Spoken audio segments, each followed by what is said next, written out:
नमस्ते दोस्तों, welcome back to our channel. आज हम 2010 की स्टॉक मार्केट पर आधारित ट्रेडर गेम्स नाम की मूवी को एक्सप्लेन करेंगे।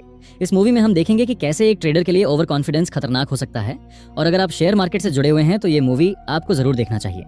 और दोस्तों, शुरू करने से पहले आपसे एक रिक्वेस्ट है कि आपको वीडियो कैसा लगा कमेंट और वीडियो को शेयर करना मत भूलिएगा। तो कहानी शुरू होती है न्यूयॉर्क शहर से, जहां हम एरवन नाम की एक व्यक्ति को देखते हैं जो यूनिवर्सल मार्केट नाम की एक इन्वेस्टमेंट फर्म में एक ट्रेडर था। उसका सपना खुद का एक छोटा सा इन्वेस्टमेंट फर्म खोलना था, लेकिन कैपिटल की कमी के कारण फिलहाल उसका सपना बनकर ही रह गया है। खैर, अब 9 बजते ही मार्केट शुरू हो जाता है और ऑफिस में मौजूद सभी ब्रोकर हाथ में फोन लिए अपने अपने तरीके से क्लाइंट के साथ डील क्रैक करने में लग जाता है। अरवान भी अपने काम में लग जाता है। इस दौरान वह स्क्रीन पर मार्केट की एक अजीब पैटर्न नोटिस करता है। वह अपने कलीग जॉर्ज को भी वो पैटर्न दिखाता है, लेकिन वह उसकी बात को इग्नोर करते हुए उसे काम में ध्यान देने के लिए कहता है। फिर वो रात को घर पर उस चार्ट पर और गहराई से रिसर्च करने लगा।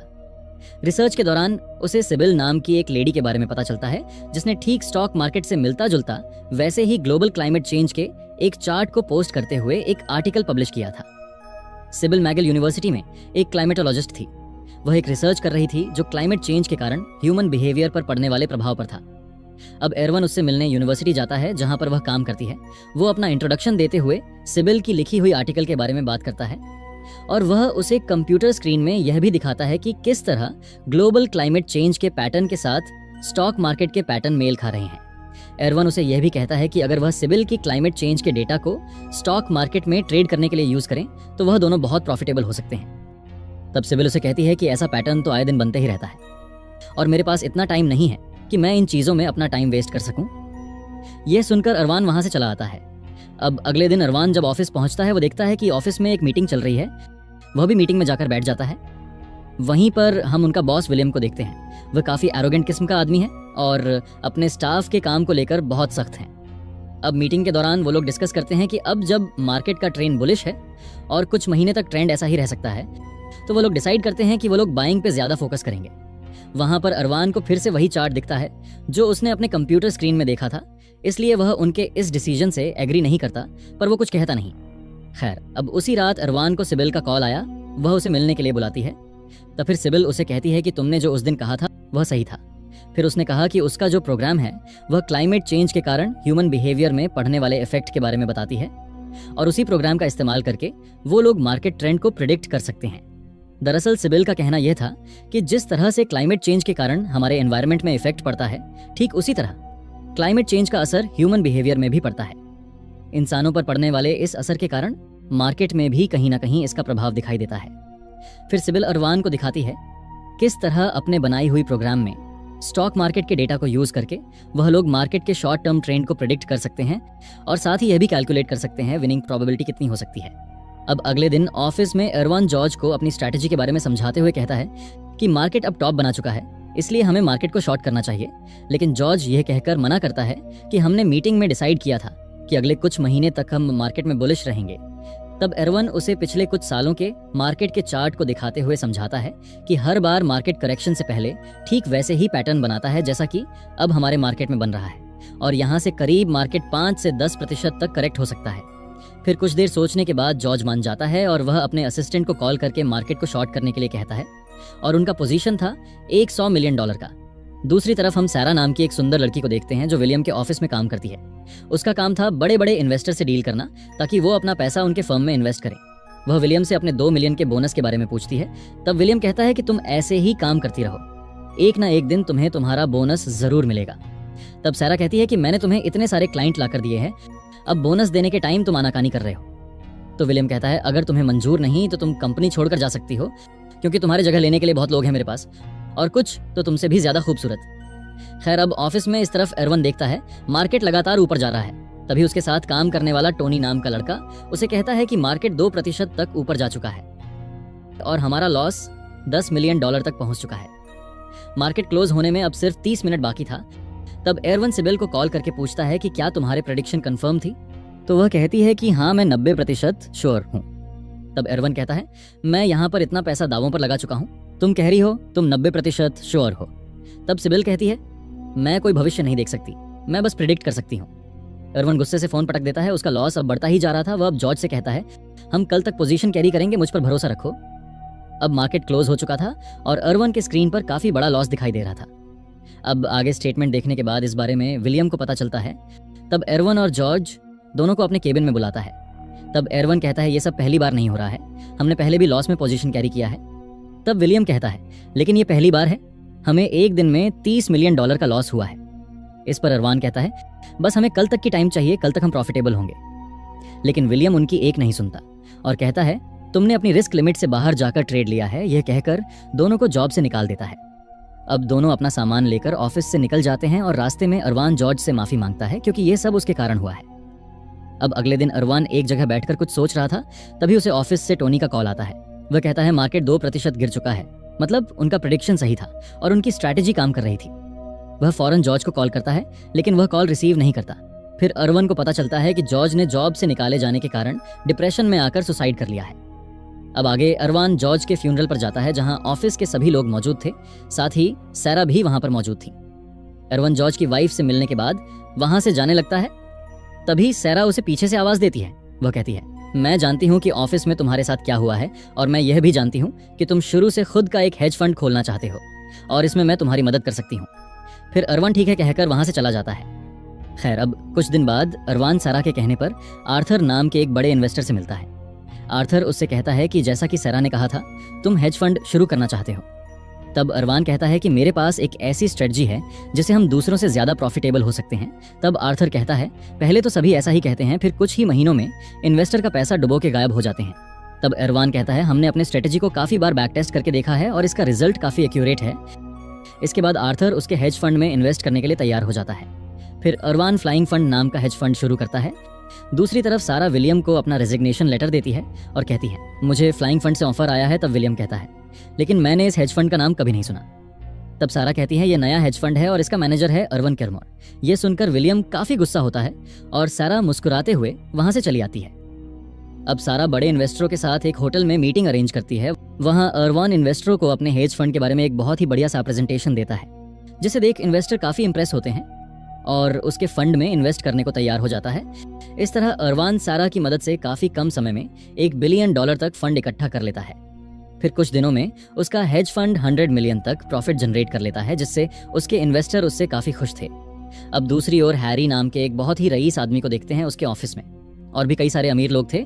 हैरी अरवन का फोटो न्यूज़पेपर में देखता है और उसके बारे में पूछता है। तब वहीं पर मौजूद आर्थर अरवन के बारे में कहता है कि ये अपने सारे कॉम्पिटिटर से ज़्यादा प्रॉफिटेबल है क्योंकि इसने मुझे अब तक 40% प्रॉफिट बनाकर दिया है। तब हैरी कहता है हो सकता है शायद वह लकी है। तो आर्थर कहता है ये उसका लक नहीं बल्कि उसके पास ऐसा एक स्ट्रैटेजी है जिससे वह अपने कॉम्पिटिटर्स से हमेशा आगे रहता है। अब ये सब सुनने के बाद हैरी विलियम को कॉल करता है क्योंकि उसने उसके फर्म में इन्वेस्ट किया था। वह विलियम को अरवान के स्ट्रैटेजी के बारे में पूछता है तो विलियम कहता है उसके पास कोई स्ट्रैटेजी नहीं है, वो एक नंबर का धोखेबाज है। तब हैरी कहता है मुझे कोई फर्क नहीं पड़ता कि वह धोखेबाज है या क्या है, मुझे सिर्फ रिजल्ट से मतलब है। तुम अरवन का स्ट्रैटेजी पता करो, नहीं तो अपने लिए दूसरा इन्वेस्टर ढूंढ लो। अब विलियम को चिंता होने लगा कहीं अरवान उससे उसका इन्वेस्टर ना छीन ले, इसलिए वह अपने सारे एम्प्लॉयज को अरवान के ट्रेड्स और पोजीशन को पता करने के लिए कहता है। फिर केन नाम के एक एम्प्लॉय को अरवान के पोजीशन के बारे में पता चलता है। वह फौरन विलियम को इस बारे में कहता है तो विलियम उसे अरवान के अगेंस्ट पोजीशन लेने के लिए कहता है। अब इस तरह से विलियम अरवान के अगेंस्ट पोजीशन बनाने लगा, जिससे अरवान का प्रॉफिट कम होने लगता है। उसे समझ नहीं आता अचानक उसका प्रॉफिट कैसे कम होने लगा। वह सिबिल को इस बारे में पूछता है। तब सिबिल कहती है इस डेटा से हम कुछ प्रिडिक्ट नहीं कर पाएंगे, लोग मार्केट को मैनिपुलेट कर रहे हैं, वो लोग तुम्हारे पोजीशन के ऑपोजिट पोजीशन ले रहे हैं। ऐसे ह्यूमन बिहेवियर के चलते हम प्रिडिक्ट नहीं कर पाएंगे कि मार्केट कहाँ जाएगा। मुझे लगता है कि हमारा मॉडल डेड हो चुका है। यह सुनकर एरवन गुस्से से चिल्लाने लगता है। अब सारा उनकी कम होती हुई प्रॉफिट के बारे में पूछती है। तब एरवन बात को टाल देता है। तब सारा उस पर काफी गुस्सा होती है क्योंकि इन्वेस्टर्स प्रॉफिट कम होने के कारण उस पर लगातार दबाव दे रहे थे। तब एरवन उसे इन्वेस्टर के साथ एक मीटिंग फिक्स करने को कहता है। खैर अब अगले दिन एरवन मीटिंग में पहुंचता है जहां पर इन्वेस्टर उसका वेट कर रहे थे। मीटिंग में वह कहता है कि मैं मानता हूं कि पिछले कुछ महीनों में हमारे प्रॉफिट में कमी आई है, लेकिन साल के खत्म होने तक मैं वादा करता हूं आप लोगों का प्रॉफिट 50% तक पहुंचा दूंगा। ये सुनकर मीटिंग में मौजूद सभी लोग काफी खुश हो जाते हैं, लेकिन इसके लिए अरवान उन्हें और पैसे इन्वेस्ट करने के लिए कहता है। फिर वो लोग भी उसकी बात मान जाते हैं। फिर अरवान ऑफिस पहुंचकर 500 मिलियन के S&P, यूरो स्टॉक्स, निक्केई सभी के फ्यूचर्स खरीदने को कहता है। इस बार विलियम भी बाय करने लगता है। अब यह देख दूसरे इंस्टीट्यूशन भी बाय करने लगते हैं। इससे बाजार में जबरदस्त उछाल देखने को मिलता है। अब मजबूरन फेड के चेयरमैन को टीवी पर आकर अनाउंस करना पड़ता है कि कुछ दिनों से हमने मार्केट में काफ़ी इरेगुलरिटीज़ देखी है। मैं ट्रेडर्स को कहना चाहता हूं कि वो लोग मार्केट में किसी भी तरह की इरेगुलरिटीज़ ना फैलाए। अगर हमने पाया कि कोई भी मार्केट को मैनिपुलेट करने की कोशिश कर रहा है तो हम उसके खिलाफ सख्त कार्रवाई करेंगे। इसके बाद न्यूज़ चैनल पर अरवान का इंटरव्यू दिखाया जाता है, जहां उससे पूछा जाता है फेड चेयरमैन के स्टेटमेंट पर आपका क्या कहना है। तब अरवान कहता है कि मुझे लगता है मार्केट में जो कुछ भी चल रहा है वो बिल्कुल गलत नहीं है। गवर्नमेंट ऑर्गेनाइजेशंस ट्रेडर के ग्रोथ में हमेशा से बाधा पहुंचाने की कोशिश करता आया है। कभी टैक्स बढ़ा देना, कभी रिटेल इन्वेस्टर का लॉस हो रहा है बोलकर डेरिवेटिव्स में उलटे सीधे बदलाव करना, फिर कभी फ्यूचर्स के कॉन्ट्रैक्ट पे बदलाव करना। इनका सिस्टम आउटडेटेड हो चुका है, अब हम ही पूरी दुनिया के फ्यूचर है। ये सुनकर विलियम के साथ साथ उसके ऑफिस वाले भी तालियां बजाने लगते हैं। इसके बाद देखते ही देखते अरवान का प्रॉफिट 1 बिलियन तक चला जाता है। तब टोनी उससे पूछता है क्या हम प्रॉफिट बुक कर लें, लेकिन अरवान मना कर देता है। तब वहीं पर खड़ी सिबिल कहती है आखिर तुम करना क्या चाहते हो, कहीं तुम पागल तो नहीं हो गए। तब एरवन कहता है सब लोग मुझे कॉपी कर रहे हैं, अब मैं ही मार्केट को चला रहा हूँ, मैं जब चाहूँ मार्केट को उठा सकता हूँ और जब चाहूँ गिरा सकता हूँ। यह सब सुनकर सिबिल वहां से चली जाती है। अब अरवान ओवर कॉन्फिडेंस में अपनी सारी हदें भूल चुका था। फिर इस बात को सेलिब्रेट करने के लिए वह क्लब में पार्टी करने लगता है, जहां सब लोग उसकी तारीफ कर रहे थे। लेकिन फेड चेयरमैन का स्टेटमेंट और अरवान का इंटरव्यू, इन सब से ओवरऑल मार्केट में नेगेटिव इंपैक्ट पड़ता है, जिसके कारण अगले दिन मार्केट गैप डाउन खुलता है, जिससे लोग पैनिक में आ जाते हैं और हर कोई अपना पोजीशन एग्जिट करने लगता है। विलियम भी अपने ऑफिस में सबको सब कुछ सेल करने के लिए कहता है। दूसरी तरफ टोनी अरवान को बार बार कॉल कर रहा था, लेकिन वह कॉल नहीं उठा रहा था। उसका 1 बिलियन का प्रॉफिट अब लॉस में बदल चुका था। फिर बहुत ट्राई करने के बाद आखिर अरवान कॉल रिसीव करता है। टोनी उससे कहता है हमारा लॉस अब 400 मिलियन तक पहुंच चुका है। वह देखता है मार्केट 3% से भी ज्यादा नीचे गिर चुका है। वह फटाफट अपने ऑफिस पहुंचा। वहां पहुंचकर वह देखता है वहां पर कोई नहीं था। इरवान स्क्रीन में देखता है अब उसका लॉस $1 बिलियन तक पहुंच गया था। तभी अरवान को बैंक से कॉल आता है। वह कहते हैं अगर उसे अपनी पोजीशन बनाए रखनी है तो 1 घंटे के अंदर $200 मिलियन डिपॉजिट करने होंगे, नहीं तो वो लोग उसकी पोजीशन काट देंगे। फिर अरवान आर्थर को और पैसे मांगता है ताकि वह अपनी पोजीशन बनाए रख सके। तब आर्थर गुस्से में उसे कहता है तुम एक नंबर के झूठे इंसान हो, तुमने मेरे $20 अरब का नुकसान किया है और तुम्हारी वजह से अब मैं बैंकरप्सी के कगार पर खड़ा हूँ। मैं तुम्हारे खिलाफ ऑलरेडी कंप्लेंट कर दी है। यह कहकर वह फोन काट देता है। अब अरवान वहां से भागने की तैयारी करने लगता है। तभी ऑफिस की सीसीटीवी में वह देखता है कि कुछ पुलिस वाले बाहर खड़े हैं जो उसे अरेस्ट करने के लिए आए हैं। दूसरी तरफ हम देखते हैं मार्केट में अब 20% का लोअर सर्किट लग चुका था। इसका मतलब उस दिन के लिए मार्केट अब बंद हो चुका था और विलियम का भी अब काफी बड़ा लॉस हो चुका था। अब एरवन की ऑफिस में पुलिस दरवाजा तोड़ने लगते हैं। यह देखकर एरवन पैराशूट पहनकर ऑफिस के खिड़की से कूद जाता है, लेकिन तेज हवाएं चलने के कारण उसका पैराशूट बेकाबू हो जाती है और वह एक बिल्डिंग से टकरा जाता है और वह सीधे नीचे जा गिरता है। ठीक उसी वक्त वहां पर सिबिल भी पहुंच जाती है और वो अरवन की यह हालत देखकर रोने लगती है, क्योंकि वह अब मर चुका था। इसी के साथ हमारी आज की मूवी यहीं पर समाप्त होती है। जुड़े रहने के लिए धन्यवाद। अगर आपको वीडियो अच्छी लगी हो तो लाइक, शेयर और नए हैं तो सब्सक्राइब करना ना भूलें। मिलते हैं अगली बार और एक रोमांचक कहानी के साथ। नमस्ते दोस्तों, welcome back to our channel. आज हम 2016 की टीम स्पिरिट नाम की एक सच्ची घटना पर आधारित मूवी को एक्सप्लेन करेंगे। यह कहानी है एक ऐसे यंग ट्रेडर की जिसने पूरी दुनिया की फाइनेंशियल मार्केट को हिलाकर रख दिया, जिसके कारण फ्रेंच की एक बैंक को लगभग 4.9 अरब यूरो का लॉस झेलना पड़ा, जो अब तक के बैंकिंग इतिहास का सबसे बड़ा घोटाला है। और दोस्तों, शुरू करने से पहले आपसे एक रिक्वेस्ट है कि आपको वीडियो कैसा लगा कमेंट और वीडियो को शेयर करना मत भूलिएगा। तो कहानी शुरू होती है फ्रांस के सबसे बड़े बैंकों में से एक सोसाइटी जनरल से, जहां हम जेरोम नाम की एक युवा व्यक्ति को देखते हैं, जहां उसे फाइनेंस की डिग्री कंप्लीट करने के बाद वहां जॉब मिला है। वहां पर मौजूद दूसरे लोगों की तरह उसका भी आज जॉब का पहला दिन है। वहीं पर बैंक मैनेजर न्यू एम्प्लॉइज के लिए एक छोटा सा वेलकम मीटिंग रखता है। वेलकम स्पीच के दौरान बैंक मैनेजर कहता है कि हमारे बैंक का एक ही मोटो है और वह है टीम स्पिरिट, और बिना टीम स्पिरिट के कोई भी कंपनी सक्सेसफुल नहीं हो सकती। मैनेजर की बात सुन जेरोम का कॉन्फिडेंस और भी बढ़ जाता है। वहीं पर जेरोम की मुलाकात मथियो नाम का एक दूसरे एम्प्लॉई से होता है जो उसकी तरह वहां पर नया है, लेकिन दोनों का डिपार्टमेंट अलग था। मैथ्यू रिस्क मैनेजमेंट डिपार्टमेंट से था और जेरोम बैक ऑफिस असिस्टेंट, हालांकि उसका सपना एक सक्सेसफुल ट्रेडर बनना था। खैर, अब जेरोम इन्वेस्टमेंट डिपार्टमेंट के मिड फेस ऑपरेशंस में as a back office assistant उसका काम था हर ट्रेडर के ट्रेडिंग पैटर्न का एनालिसिस करना और उनके सॉफ्टवेयर में उनकी पसंदीदा सेटिंग्स डालना। यह काम ट्रेडर की जिंदगी जितना रोमांचक तो बिल्कुल नहीं था, लेकिन कभी कभी उसे किसी ना किसी काम से फ्रंट ऑफिस पर जाना पड़ता था, जहां पर सारे ट्रेडर काम करते थे। ऐसे ही धीरे धीरे उसकी पहचान सब ट्रेडर्स से हो गई। वहां के डिपार्टमेंट हेड फबियन को उसका काम पसंद आया और धीरे धीरे उसका पसंदीदा एम्प्लॉय बन गया, खासकर तब जब उसने फबियन के लिए एक टूल बनाया जो हर दिन की रिपोर्ट ऑटोमेटिकली तैयार कर देता था। और इस तरह वह फ्रंट ऑफिस के ट्रेडर्स के बीच घुल मिल गया। वह भी हमेशा से ट्रेडर बनने के ख्वाब देखता था। वो झटपट लाखों का लेन देन करने की सनसनी और एक बटन दबा के लाखों कमाने का मजा जो वह अक्सर फ्रंट ऑफिस में ट्रेडरों के बीच देखा करता था, बस उसे भी यही सब करना था। शायद किस्मत भी उसका साथ दे रही थी। अब इस तरह कुछ महीने तक चला। फिर एक दिन वहां के एक ट्रेडिंग असिस्टेंट ने इस्तीफा दे दिया। डिपार्टमेंट हेड फाबियन की सिफारिश पर जेरोम को फ्रंट ऑफिस में ट्रेडिंग डेस्क पर असिस्टेंट बना दिया गया। भले ही उसे ट्रेडिंग असिस्टेंट से शुरुआत करनी थी, लेकिन अब वह अपने सपने के और करीब था। अब अगले दिन वह सुबह जल्दी तैयार होकर सबसे पहले ऑफिस पहुंचा। सब कुछ उसे सपने जैसा लग रहा था। वह अपने ट्रेडिंग डेस्क पर बैठकर मन ही मन बहुत खुश होता है। वहीं पर उसकी मुलाकात एक सहकर्मी लुसियानो से होती है, जो वहां पर बहुत सालों से काम कर रहा था। वह जेरोम को कॉफी देते हुए वहां पर स्वागत करता है। खैर, 9 बजते ही मार्केट शुरू हो जाता है और सब लोग अपने काम में बिजी हो जाते हैं। ये जगह बिल्कुल अलग ही दुनिया थी, जहां सबके एक हाथ में टेलीफोन, दूसरे हाथ में कीबोर्ड और सब अपने हिसाब से डील क्रैक करने में बिजी थे। जेरोम ये सब देखकर नर्वस हो जाता है। उसे कुछ समझ नहीं आ रहा था। तब उसे एहसास हुआ कि बैक ऑफिस असिस्टेंट और असली ट्रेडर में जमीन आसमान का फर्क है। और इसी तरह जैसे तैसे उसका ऑफिस का पहला दिन खत्म होता है।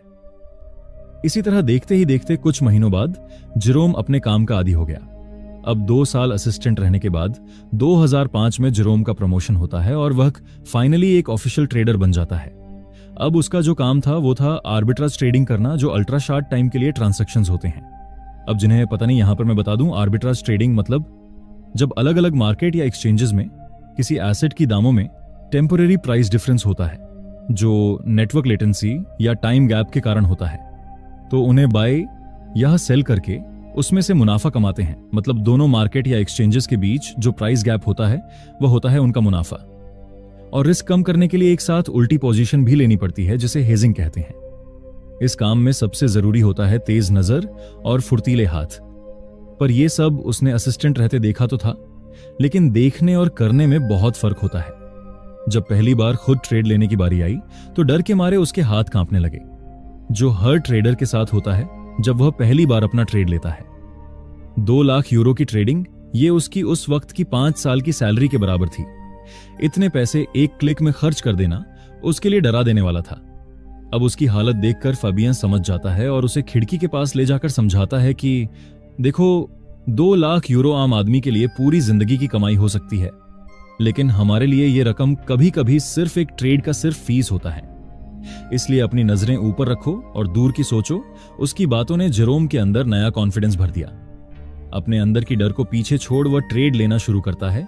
शुरुआती कुछ दिनों की ट्रेड्स में उसे जबरदस्त मुनाफा होता है।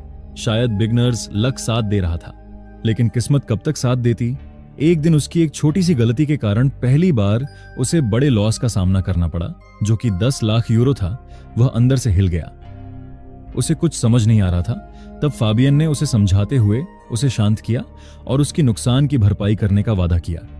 फिर वह जेरोम को दिखाते हुए उसके सामने खुद के पैसे से फॉरेन एक्सचेंज में एक सिंगल साइडेड ट्रेड लिया और कुछ ही मिनटों में 10 लाख यूरो कमा लिए। यह सब रेगुलेशन के खिलाफ था, लेकिन उसने सिर्फ जेरोम के नुकसान को कवर करने के लिए यह ट्रेड लिया। फाबियन ने उससे कहा कि हमारे प्रोफेशन में इस तरह की सिचुएशन कभी कभी होती है, तो उससे निपटने के लिए हमें इस तरह की जोखिम भरा ट्रेड भी लेना पड़ता है। अब सवाल आता है, फाबियन के पास इतना पैसा कहां से आया, क्योंकि वह बैंक के पैसे से ऐसा ट्रेड नहीं ले सकता, क्योंकि यह इलीगल है। तब उसने जेरोम से एक और अंदर की बात शेयर की। उसने कहा, हर साल के आखिर में वो लोग अपने कुछ प्रॉफिट्स छिपा लेते हैं ताकि अगले साल का टारगेट कम मिले, क्योंकि बैंक पिछले साल की कमाई को आधार बनाकर अगले साल की टारगेट सेट करता है। फाबियन ने उसे वो ट्रिक भी सिखाई जिससे छिपाई हुई रकम रिस्क मैनेजमेंट के सिस्टम में पकड़ में नहीं आए। अब फाबियन को क्या पता था कि यही 2 हथियार जेरोम आगे चलकर कैसे भयानक तरीके से इस्तेमाल करने वाला है। खैर, अब कुछ महीने बाद जेरोम रोज की तरह डेटा एनालिसिस कर रहा था। तभी उसने एक चौंकाने वाली बात नोटिस किया कि अलायंस नाम की एक इंश्योरेंस कंपनी के स्टॉक का मूवमेंट हूबहू वैसा था जैसा 2001 में 9/11 हमले से पहले कुछ एयरलाइन डेरिवेटिव्स में हुआ था। उसे लगा कि यह सब किसी बड़े षड्यंत्र का हिस्सा है और उसने इस पर दांव लगाने का सोचा। अब उसने अलायंस के स्टॉक पर पागलों की तरह शॉर्ट सेलिंग शुरू कर दी। जेरोम के पास 2 मिलियन यूरो की लीगल ट्रेडिंग लिमिट थी, लेकिन उसने फबियन की सिखाई गई ट्रिक का इस्तेमाल कर फर्जी हेज बनाकर 15 मिलियन यूरो की पोजीशन ओपन कर ली। लेकिन हुआ इसका उल्टा। अब 3 दिन तक अलायंस के स्टॉक्स लगातार ऊपर जा रहा था। यह देख उसके कॉलीग्स बोले पोजीशन काट दो, लेकिन उसने और एक दिन होल्ड करने का फैसला किया।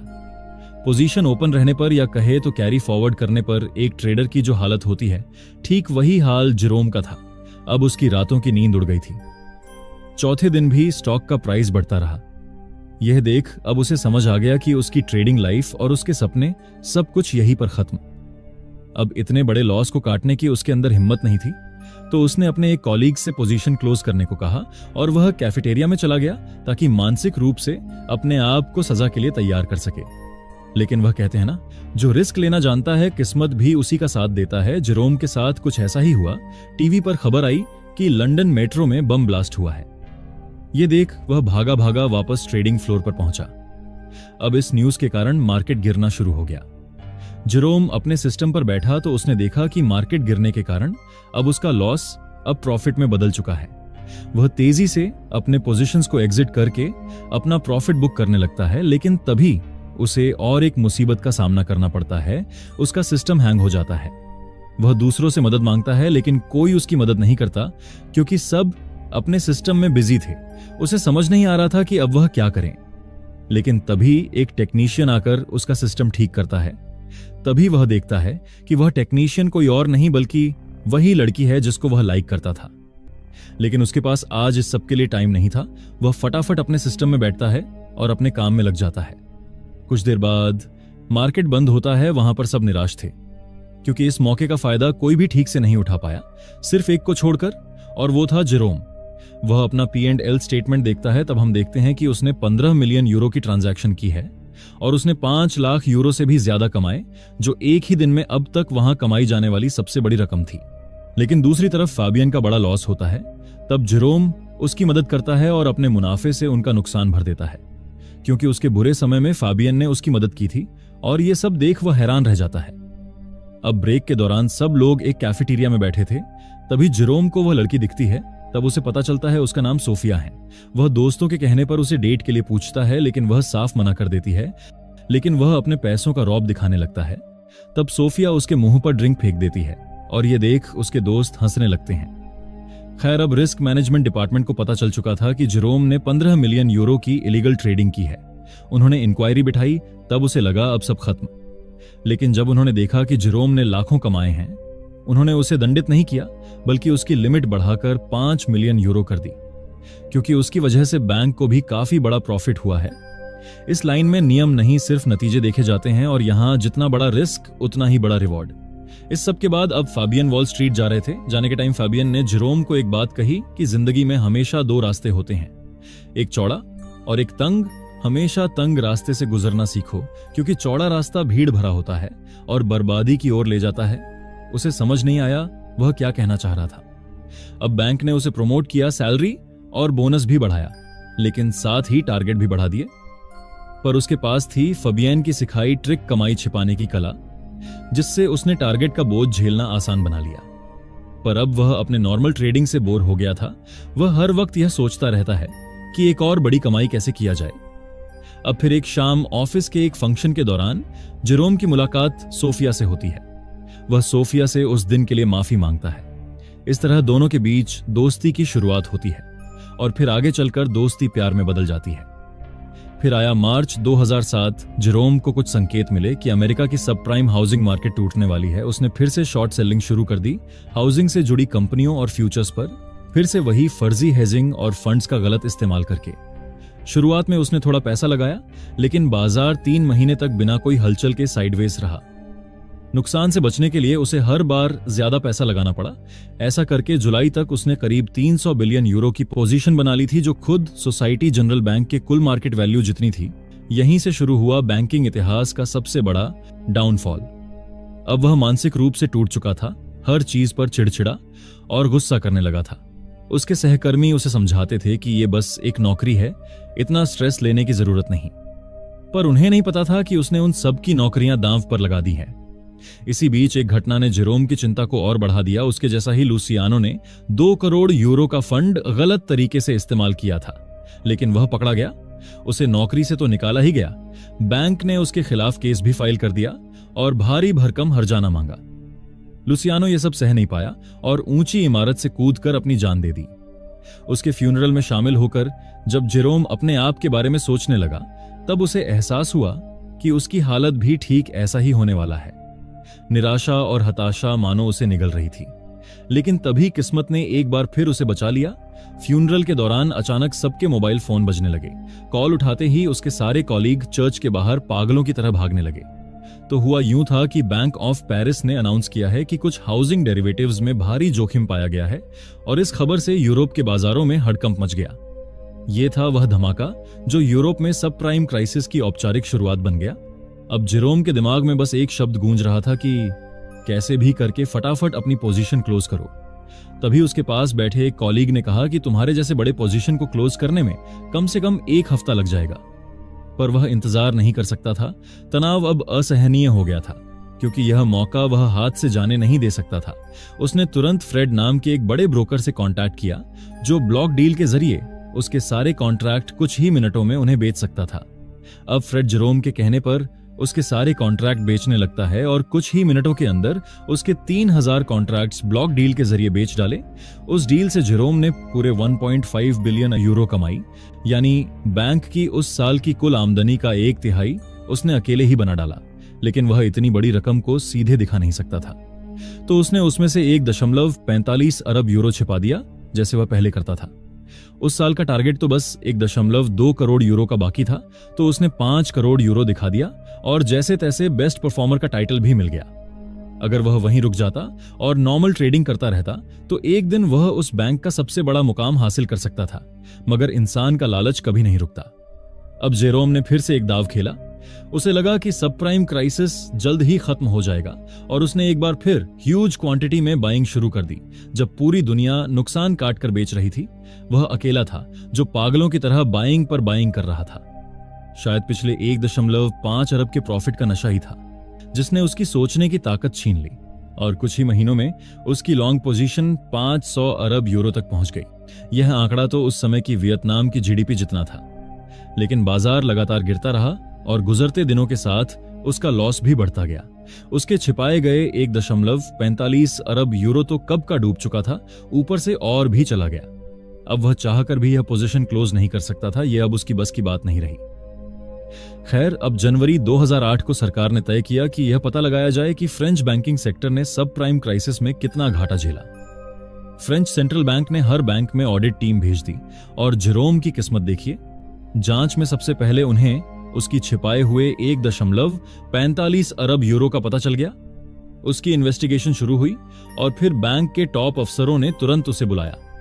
पर गजब की बात यह थी कि वे गुस्से में नहीं बल्कि बहुत नरम और दोस्ताना लहजे में उससे बात की, क्योंकि बैंक को पूरे सब प्राइम क्राइसिस में 2 अरब यूरो का घाटा हुआ था और उन्हें लगा कि जेरोम की कमाई 1.45 अरब उनके लिए बड़ी राहत हो सकती है। उन्होंने कहा कि अगर जेरोम ये रकम बैंक को दे दे तो वे उसके द्वारा किए गए नियम के उल्लंघनों को माफ कर देंगे। उसके मन में इस वक्त जटिल भावनाएं उमड़ रही थीं। एक तरफ उसे अफसरों की चालाकी पर हंसी आ रही थी और दूसरी तरफ वह सोच रहा था कि क्या अब सच बोलकर खुद को मुक्त कर ले। तभी अचानक एक सीनियर ऑफिसर ने पूछा, क्या अभी भी उसकी कोई पोजीशन ओपन है? वह अब और नहीं छुपा पाया और उसने कहा, 500 अरब यूरो की पोजीशन अभी भी ओपन है।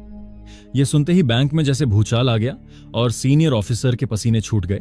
उन्होंने तुरंत रिस्क मैनेजमेंट टीम से मथियो को लगा दिया और 3 दिन में उसकी पूरी पोजीशन क्लोज कर दी। अब फाइनल लॉस 4.9 अरब यूरो का था। अब आप सोच रहे होंगे बस अब तो इसका काम तमाम हुआ, लेकिन उसका केस उतना सीधा नहीं था। जांच में यह भी सामने आया कि बैंक की रिस्क मैनेजमेंट टीम ने जेरोम की संदिग्ध गतिविधियों पर 72 बार वार्निंग इश्यू किया था, पर किसी भी सीनियर ऑफिसर ने ध्यान नहीं दिया। क्योंकि जब तक आप बैंक के लिए पैसा बना रहे हो, कोई आपको नहीं पूछता कि आप वो पैसा कैसे बना रहे हो। जब तक प्रॉफिट हो रहा था तब तक तो सब सही था, पर जब लॉस हुआ तब सब एक व अकेले आदमी की गलती। जेरोम ने कोर्ट में बैंक को चैलेंज किया। उसने अपनी गलती मानी, लेकिन उसने यह एक्सपोज किया कि बैंकिंग सिस्टम कितनी खोखली है। 2010 में कोर्ट ने जेरोम को 5 साल की सजा और 4.9 अरब यूरो की भरपाई का सजा सुनाई। उसके ट्रेडिंग धमाके के 2 महीने बाद सोसाइटी जनरल बैंक अपने शेयर 40% छूट पर बेचे और 10 दिन में 5.5 अरब यूरो जुटा लिए। फिर 2009 से 2010 के बीच सभी टैक्स पेयर्स का पैसा फ्रेंच गवर्नमेंट ने सोसाइटी जनरल बैंक को 2.2 अरब यूरो बैंक को बचाने के लिए एज अ टैक्स डिडक्शन दी। तो सच ये है वह सभी इस खेल के हिस्से थे, कोई भी वाकई आउटसाइडर नहीं था। इसी के साथ यहीं पर हमारी आज की मूवी खत्म होती है। जुड़े रहने के लिए धन्यवाद। अगर आपको वीडियो अच्छी लगी हो तो लाइक, शेयर और नए हैं तो सब्सक्राइब करना ना भूलें। मिलते हैं अगली बार और एक रोमांचक कहानी के साथ।